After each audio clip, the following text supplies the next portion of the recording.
مدارس زندہ باد، میرے مدارس زندہ باد، دینی مدارس زندہ باد، میرے مدارس زندہ باد، دیا ہے امن کا پیغام یہ دینی مدارس نے، دیا ہے امن کا پیغام یہ دینی مدارس نے، دیا ہے امن کا پیغام یہ دینی مدارس نے، دیا ہے امن کا پیغام یہ دینی مدارس نے۔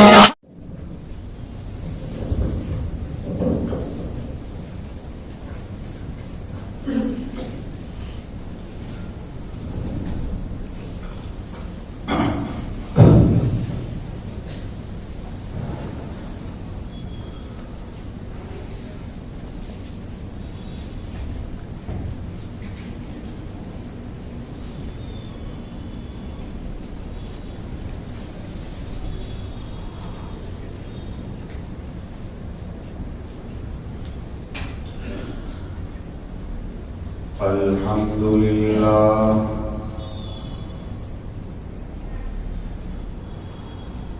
الحمد لله الذي هدانا لهذا وما كنا لنهتدي لولا أن هدانا الله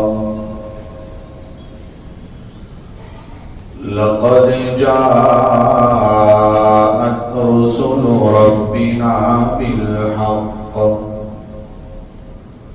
صلوات الله وسلامه على سيدنا محمد وعلى آله وصحبه وبارك وسلم تسليما كثيرا كثيرا. أما بعد، أعوذ بالله من الشيطان الرجيم. بسم الله الرحمن الرحيم.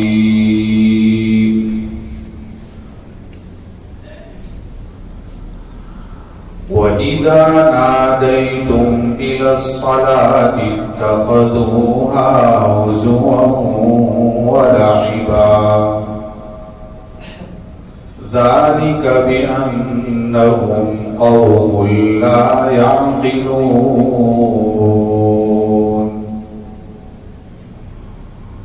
صدق الله العظيم.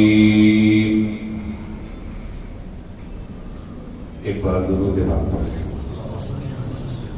اللهم صل على سيدنا محمد وعلى آل سيدنا محمد وأصحابه وأزواجه وبارك وسلم.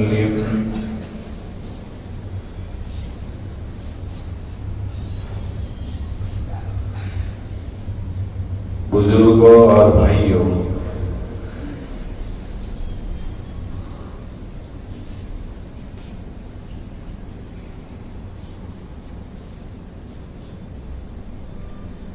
اللہ کے شعائر میں سے ایک اذان ہے.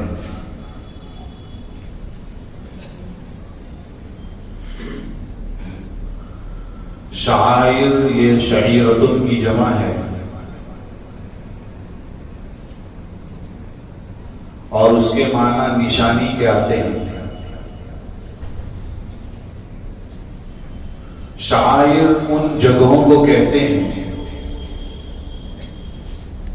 جن کو دیکھ کر اللہ کی یاد آ جائے، اللہ کی طرف جانے کا، اللہ کی محبت، اللہ کا شوق پیدا ہو جائے. ایسی چیزوں کو شعائر کہتے ہیں.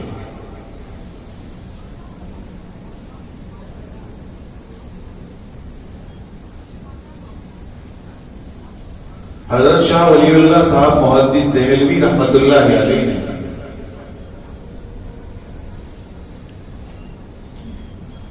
حجت اللہ البالغہ میں فرمایا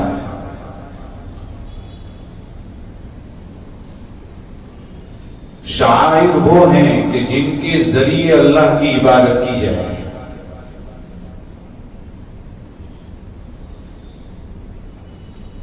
آگے چل کر حضرت فرماتے ہیں کہ بڑے بڑے اسلام کے جو شعائر ہیں وہ 4 ہیں. نمبر 1 کعبۃ اللہ. نمبر 2 محمد الرسول اللہ صلی اللہ علیہ وسلم. نمبر 3 قرآن کریم. اور نمبر 4 نماز. ان 4 چیزوں کو بڑے شعائر میں شاہ ولی اللہ صاحب محدث دہلوی رحمۃ اللہ علیہ نے شمار کیا ہے. شاہ عبدالعزیز محدث دہلوی رحمۃ اللہ علیہ یہ حضرت ہی کے فرزند ہیں. انہوں نے اپنی تفسیر مشہور تفسیر فتح العزیز میں بڑے بڑے جو شعائر اور اللہ کے جو شعائر ہیں ان کو شمار کروایا. کئی چیزوں کو شمار کروایا. عرفات کو بھی شمار کروایا, مزدلفہ کو بھی شمار کروایا, جمرات ثلاثہ کو بھی شمار کروایا, عیدین کو, نمازوں کو, با جماعت نماز کو, مسجد کو, اذان کو, اقامت کو, ان سب چیزوں کو انہوں نے شعائر میں شمار کروایا. قرآن کریم میں بھی صفا اور مروہ کو شعائر میں شمار کیا ہے. جیسا کہ فرمایا ان الصفا والمروہ من شعائر اللہ, بہت مشہور ہے. قرآن کریم نے قربانی کے فرما جانور ان کو بھی جو ہے شعائر میں شمار کیا ہے. والبدن جعلناها لکم من شعائر اللہ لکم فیہا خیر.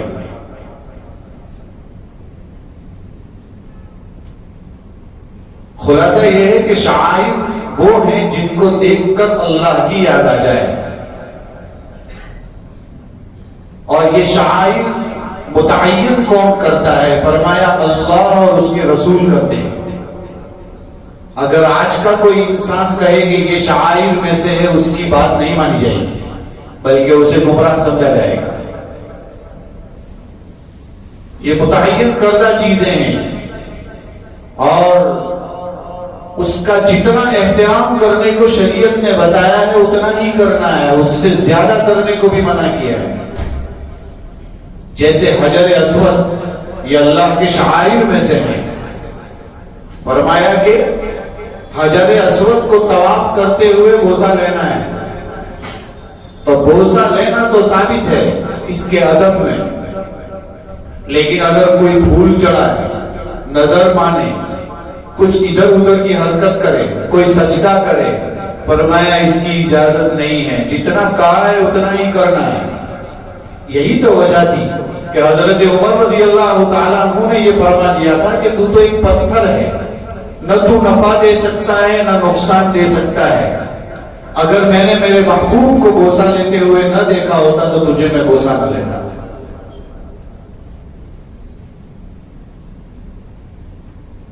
تو شعائر میں سے ایک اذان بھی ہے. اذان کا ثبوت قرآن کریم سے بھی ہے. قرآن کریم میں اس کا تذکرہ ہے.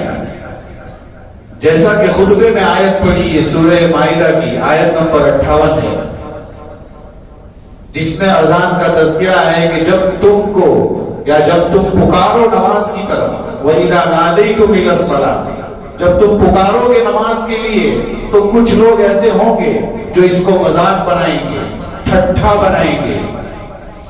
قرآن کہہ رہا ہے. سورہ جمعہ میں اذان کا تذکرہ ہے.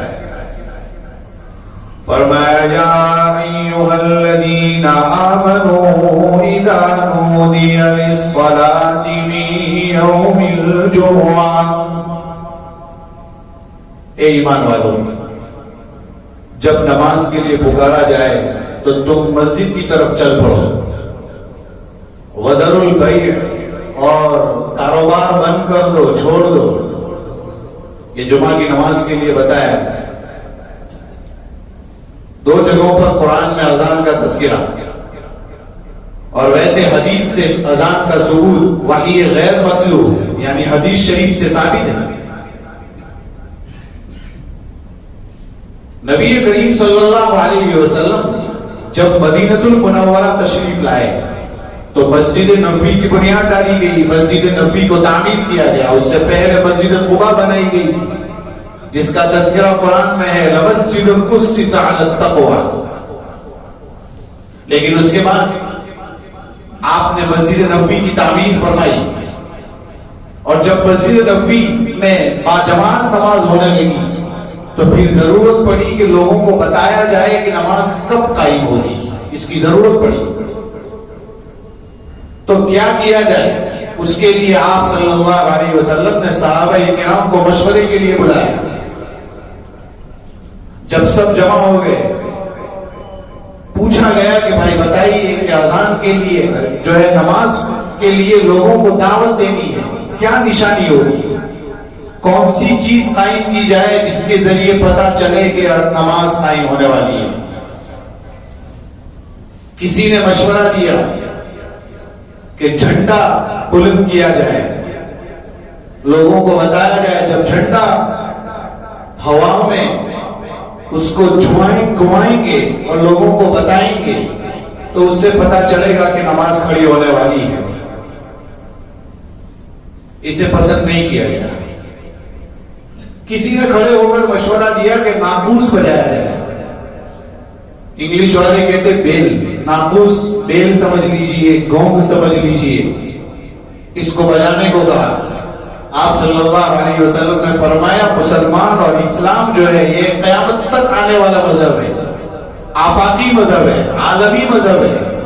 تو چونکہ یہ تو کرسچن لوگ کرتے ہیں، عیسائی کرتے ہیں، اور ہم نہیں چاہتے کہ ہماری بات کسی کے مذہب کے موافق ہو جائے، اس لیے یہ نہیں چلے گا۔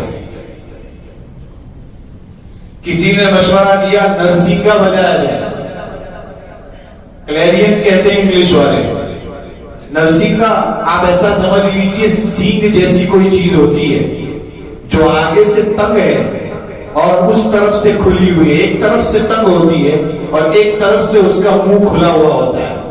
اس کو بجاتے ہیں، اس کی آواز بہت دور تک جاتی ہے، اس کو نرسنگا کہتے ہیں۔ فرمایا کہ جو ہے یہ بجا دیں گے۔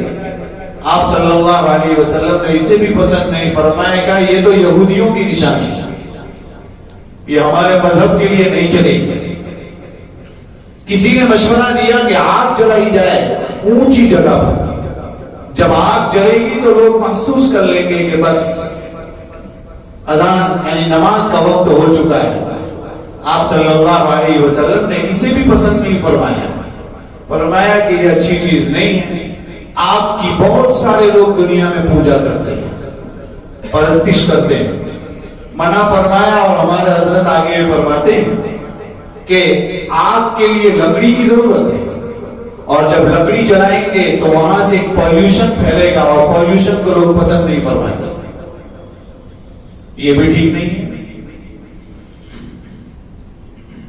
بس فکرے لے کر میٹنگ ختم ہوئی، کیا کیا جائے کوئی مشورہ نہیں ہوا، کوئی فیصلہ نہیں ہوا۔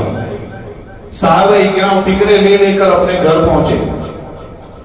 جب اپنے گھر پہنچ گئے، آپ جانتے ہیں کہ ایک صحابی ہے حضرت عبداللہ ابن زید ابن عبد ربی رضی اللہ عنہ، انصاری صحابی ہیں۔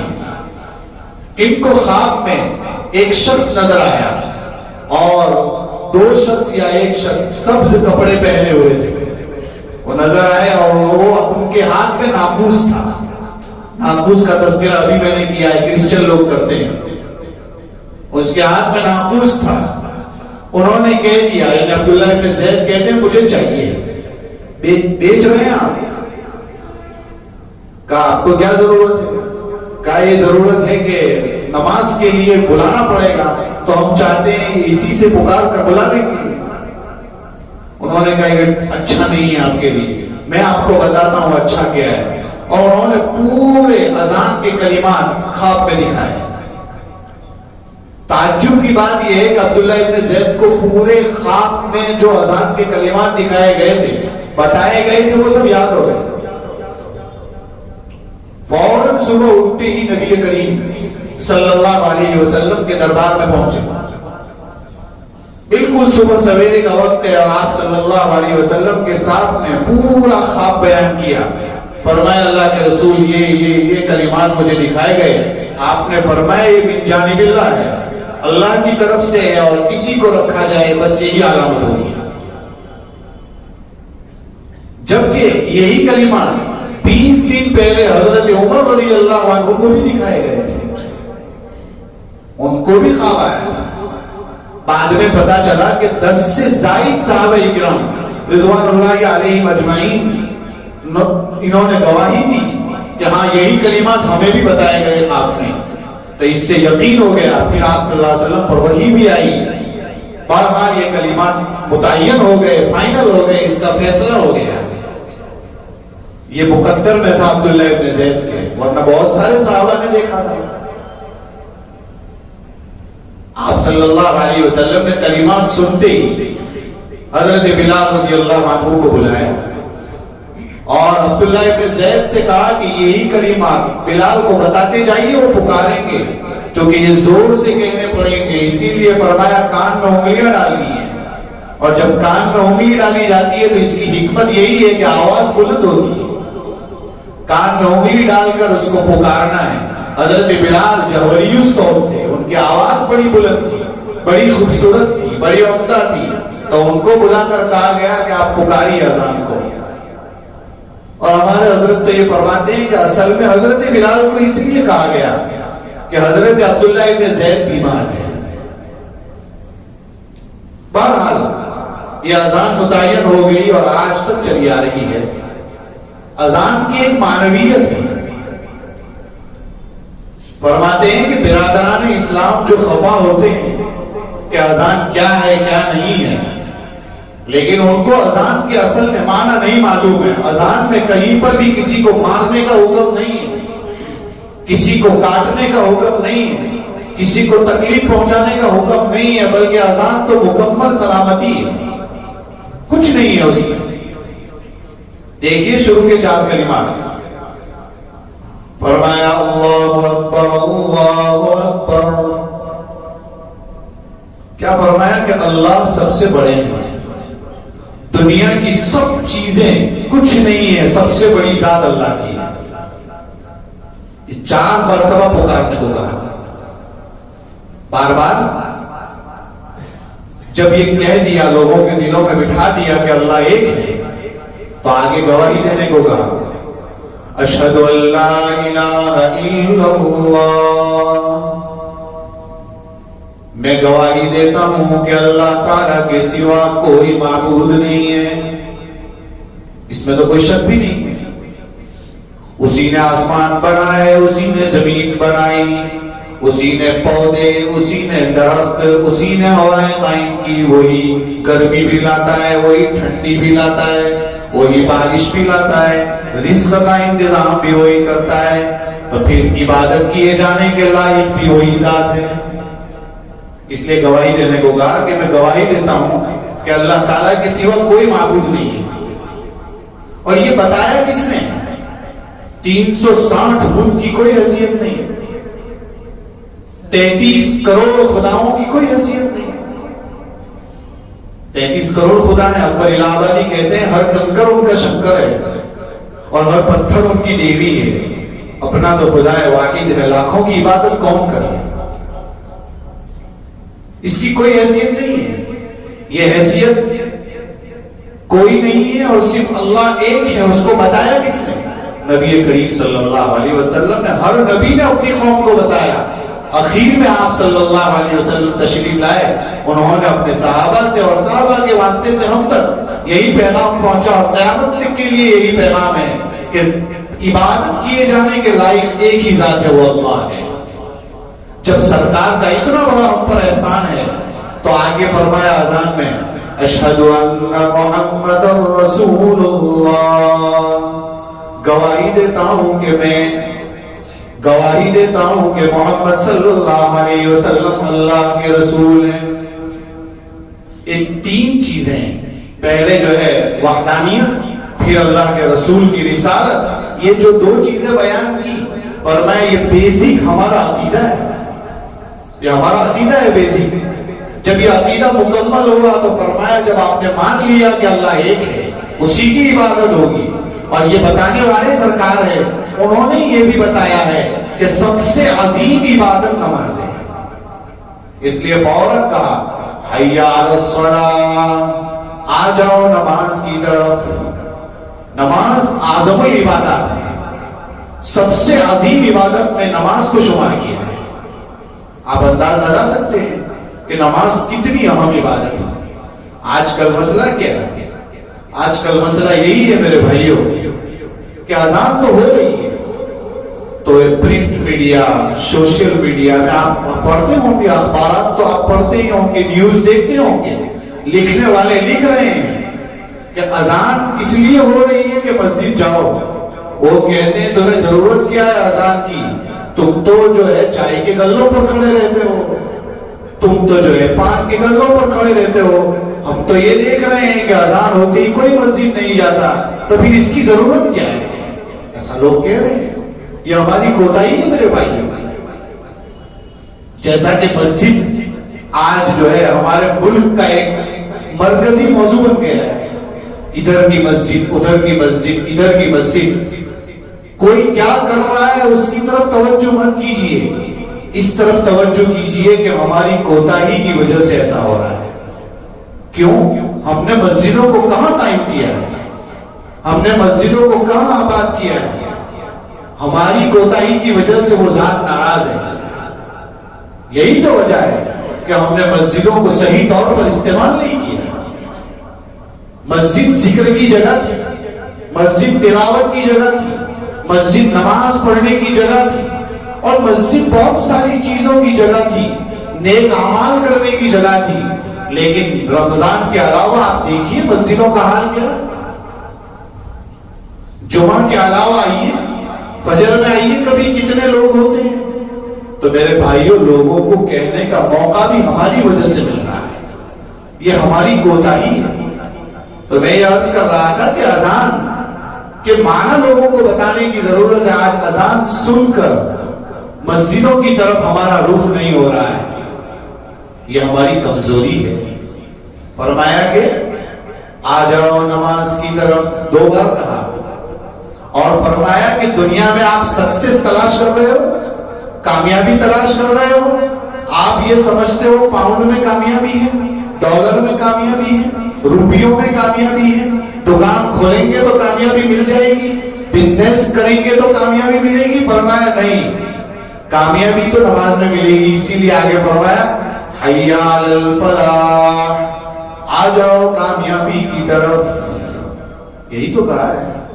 اور اتنا اچھا پیغام اگر ہمارے بھائی سن لیں گے، برادران وطن سن لیں گے، اس میں کہیں پر بھی ایسا نہیں کہا ہے کسی کو مارا جائے، کسی کو ڈانٹا جائے، کسی کو قتل کیا جائے، کہیں پر بھی نہیں ہے۔ شروع میں تو بیسک عقیدے بیان کیے، اور اس کے بعد کامیابی کیا ہے وہ بتایا، عبادت اہم ترین کیا ہے وہ بتایا۔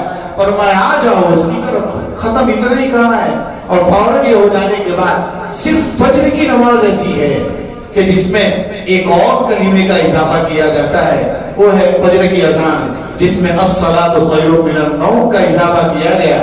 فرمایا کہ نماز نیند سے بہتر ہے، اور اخیر میں پھر واپس وہیں پر آ گئے، اللہ اکبر اللہ اکبر، اللہ ہی سب سے بڑے ہیں، یہ بتا دیا۔ اور پھر آخر میں لا الہ الا اللہ، اللہ کے سوا کوئی معبود نہیں ہے۔ یہاں پر ہماری اذان مکمل ہوتی ہے۔ یہاں ایک مسئلہ ہے کہ نبی کریم صلی اللہ علیہ وسلم سے اذان دینا ثابت ہے کہ نہیں۔ علماء لکھتے ہیں کہ ایک اذان تو وہ ہے جو بچہ پیدا ہوتا ہے اس کے کان میں کہی جاتی ہے۔ فرمایا وہ اذان تو سرکار سے بالاتفاق ثابت ہے، اس لیے کہ آپ صلی اللہ علیہ وسلم نے حضرت حسن حضرت حسین کے کان میں بچپن میں اذان دی ہے پیدا ہوتے ہی، یہ تو ثابت ہے۔ لیکن نماز کے لیے جو اذان دی جاتی ہے، کیا یہ اذان آپ صلی اللہ علیہ وسلم نے دی ہے؟ فرمایا اس میں دو طرح کے علماء ہیں۔ بعض لوگ یہ کہتے ہیں کہ نہیں، آپ صلی اللہ علیہ وسلم نے اذان نہیں دی، بلکہ آپ کا نہ دینا یہ آپ کی خصوصیات میں سے ہے. یا یہی بات حافظ ابن حجر رحمۃ اللہ علیہ نے فتح الباری میں اور بہت سارے لوگوں نے ذکر کیا ہے اس کو کہ آپ نے اذان نہیں دی آپ کی خصوصیات میں سے.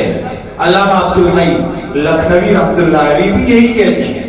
آپ سمجھ سکتے ہیں بعض لوگ جیسے علامہ نووی رحمۃ اللہ علیہ، علامہ سیوطی رحمۃ اللہ علیہ یہ فرماتے ہیں کہ نہیں، ایک سفر کے موقع پر آپ صلی اللہ علیہ وسلم نے اذان دی ہے. کہیں گئے تھے اور راستے میں نماز کا وقت آ گیا تو آپ نے خود اذان دی تھی، تو آپ کا اذان دینا ایک مرتبہ ثابت ہے. ان کا جواب حافظ ابن حجر رحمۃ اللہ نے یہ دیتے ہیں کہ روایت میں جہاں یہ آیا ہے وہاں اختصار ہے، تفصیل ترمذی میں ہے، وہاں یہ بتایا کہ نہیں، آپ صلی اللہ علیہ وسلم نے اذان نہیں دی بلکہ آپ نے کسی کو حکم دیا کہ اذان دو. یہ لفظ وہاں چھپے ہوئے ہیں. بہرحال یہ علمی مسئلہ ہے جو مدرسوں میں پڑھایا جاتا ہے. خلاصہ یہ ہے علامہ عبد الحی لکھنوی رحمۃ اللہ علیہ فرماتے ہیں کہ اس مسئلے میں توقف کیا جائے، خاموش رہا جائے، یہی بہتر ہے. اور سرکار نے اذان نہیں کی، اس کی بہت بڑی وجہ یہ تھی، بہت ساری وجوہات لوگوں نے لکھی، فرمایا علماء نے لکھی ہے، لیکن سب سے قوی وجہ یہ تھی کہ چونکہ آپ کے بہت سارے دینی امور تھے، دینی کام تھے، فرائض تھے اور رسالت کے بہت سارے اہم کام ہوتے ہیں. فرمایا اگر اس میں لگ جاتے تو اس سے بھی اہم جو کام تھے وہ شاید چھوٹ جاتے، اس لیے آپ نے پابندی سے اور باقاعدہ اذان نہیں دی. اگر آپ دے دیتے، آپ پابندی فرماتے تو بعد میں چل کر خلفائے راشدین کو بھی یہی کرنا پڑتا، اس کے بعد جو آتا ان کو بھی یہ کرنا پڑتا، تو شاید تنگی ہو سکتی تھی. اس لیے آپ صلی اللہ علیہ وسلم نے بذات خود اذان نہیں دی جیسا کہ لوگوں کا کہنا ہے. بہرحال میرے بھائیوں، یہ اذان بہت خوبصورت چیز ہے، بہت عمدہ چیز ہے، بہت نفیس چیز ہے، بہت اچھے کلمات ہیں اور بہت عمدہ پیغام اس میں دیا گیا ہے. ہمیں چاہیے کہ اذان اس وقت میں اس لیے زور سے دی جاتی تھی کہ اذان کی آواز جب آتی ہے نا تو شیطان بھاگتا ہے، خروج ری ماں صوت کرتے ہوئے بھاگتا ہے اور چلا جاتا ہے، وہاں تک جاتا ہے جہاں تک اسے اذان کی آواز نہ آئے، اتنے دور چلا جاتا ہے، نماز میں واپس آ جاتا ہے، پھر وہ ٹکٹکی باندھ کر پھر وہ اس کے دل میں وسوسے ڈالتا ہے، نماز میں آتا ہے دوبارہ لیکن اذان سے بھاگتا ہے، بہت دور بھاگتا ہے. فرمایا کہ اذان زور سے جنگلوں میں، کھلی جگہوں میں بھی زور سے دینے کا حکم ہے، اس لیے کہ جب وہ جانور سنیں گے، جنگل کے درخت، شجر حجر سب سن لیں گے تو یہ سب اس کے لیے قیامت کے دن گواہی دیں گے. اس لیے اذان زور سے دینے کو کہا ہے. اس زمانے میں لاؤڈ اسپیکر نہیں تھے، اس زمانے میں لاؤڈ اسپیکر ہے. فرمایا کہ ہمیں چاہیے کہ اب لاؤڈ اسپیکر دور تک آواز کو لاؤڈ کا مطلب ہی دور تک آواز، بلند آواز کو پہنچاتا ہے. فرمایا اب ہمیں چیخ کر اذان دینے کی کوئی ضرورت نہیں ہے، ہم آہستہ بھی دیں گے تب بھی آواز دور تک پہنچ جائے گی. بہرحال اذان کے معنی لوگوں کو بتانے کی ضرورت ہے، یہ اذان کی تاریخ ہے. آج کل بہت کم لوگ اسے جانتے ہیں، ہمیں سمجھنے کی ضرورت ہے کہ اذان کس طریقے سے آئی تھی. یہ شعائر میں سے ہے، اس کو کوئی نکال نہیں سکتا ہے، اللہ نے متعین کر دیا ہے، اس کو بند نہیں کر سکتے، اسے ختم نہیں کر سکتے، یہ اللہ کی طرف سے قائم کیا ہوا ہے. اللہ تعالی ہمیں عمل کرنے کی توفیق عطا فرمائے. آمین. وآخر دعوانا الحمدللہ رب العالمین.